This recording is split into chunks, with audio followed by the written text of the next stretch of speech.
Good evening, everyone, and welcome to tonight's episode of Ask Leah. Tonight's question is about boundaries, and it came up in a recent workshop. This person had set some really strong boundaries in the workshop. It was a workshop on managing our time, and they said to me, Leah, how do I make sure I stick to this? Okay, I've got this boundary now. What do I do? The key here is accountability. Accountability is stick to what you've said you want to do. How can we create accountability? One of the best ways to do it is to share that boundary with other people.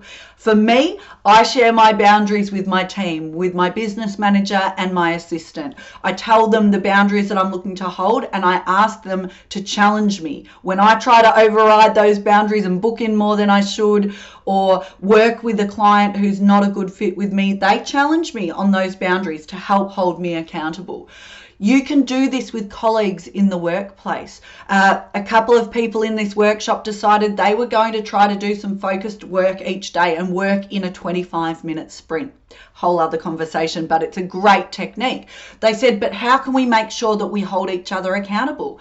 My suggestion, get on a Zoom call together, cameras on, tell each other what you're going to do for the sprint, stick that timer on for 25 minutes, leave your cameras on and go for it. Do your focused work with the accountability buddy right there with you.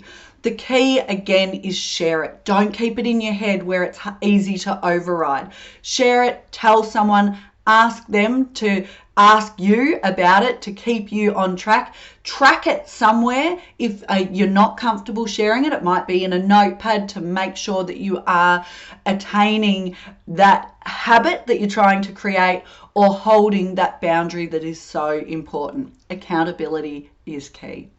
If you've got a communication, soft skill, self-management, leadership question you would like answered, send it through and I will do my best to answer it for you next week. Cheers.